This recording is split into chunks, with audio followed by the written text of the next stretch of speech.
حضرت ابن عمر رضی اللہ عنہ بیان کرتے ہیں کہ رسول اللہ صلی اللہ علیہ وسلم نے فرمایا، جب یہودی تمہیں سلام کرتے ہیں تو ان میں سے ایک تمہیں یہی کہتا ہے السلام علیکہ، تم پر موت واقع ہو، لہٰذا تم انہیں یہ جواب دو وعلیکہ، تم پر ہو۔ حضرت عمران بن حسین رضی اللہ عنہ سے روایت ہے کہ ایک آدمی رسول اللہ صلی اللہ علیہ وسلم کی خدمت میں آیا اور اس نے کہا السلام علیکم۔ آپ صلی اللہ علیہ وسلم نے اسے جواب دیا، پھر وہ بیٹھ گیا تو نبی صلی اللہ علیہ وسلم نے فرمایا اس کے لیے 10 نیکیاں ہیں۔ پھر دوسرا شخص آیا اور اس نے کہا السلام علیکم ورحمۃ اللہ۔ آپ صلی اللہ علیہ وسلم نے اسے جواب دیا۔ جب وہ بیٹھ گیا تو آپ صلی اللہ علیہ وسلم نے فرمایا اس کے لیے 20 نیکیاں ہیں۔ پھر ایک اور شخص آیا اور اس نے کہا السلام علیکم ورحمۃ اللہ وبرکاتہ۔ آپ صلی اللہ علیہ وسلم نے اسے جواب دیا۔ جب وہ بیٹھ گیا تو آپ صلی اللہ علیہ وسلم نے فرمایا اس کے لیے 30 نیکیاں ہیں۔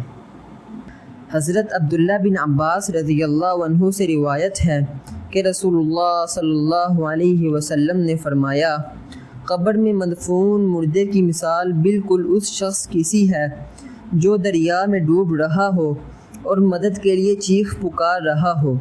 وہ بیچارہ انتظار کرتا ہے کہ ماں یا باپ یا بھائی یا کسی دوست آشنا کی طرف سے دعائے رحمت اور مغفرت کا تحفہ پہنچے۔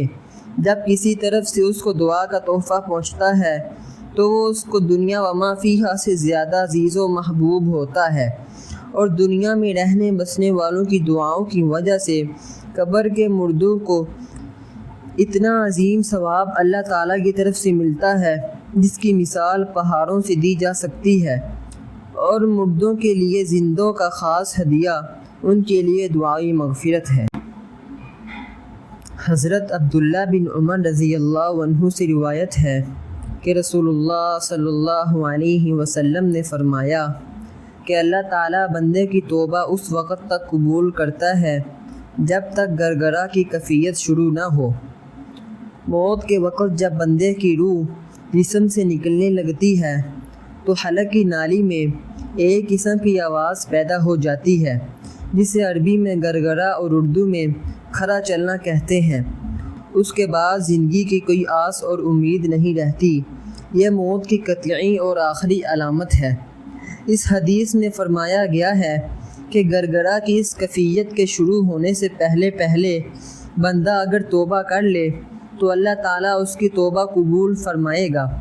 گرگرہ کی کیفیت شروع ہونے کے بعد آدمی کا رابطہ اور تعلق اس دنیا سے کٹ کر دوسرے عالم سے جڑ جاتا ہے۔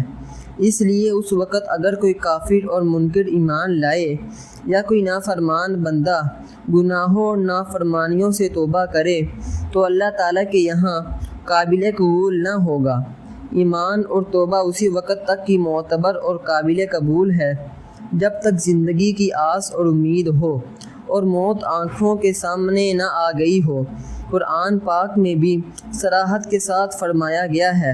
ترجمہ: ایسے لوگوں کی توبہ قبول نہیں جو برابر گناہ کرتے رہتے ہیں، یہاں تک کہ جب ان میں سے کسی کے سامنے موت آ کھڑی ہو تو کہنے لگے کہ اب میں توبہ کرتا ہوں۔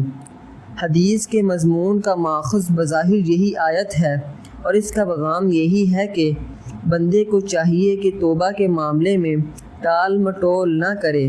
معلوم نہیں کس وقت موت کی گھڑی آ جائے اور خدا نخواستہ توبہ کا وقت ہی نہ ملے۔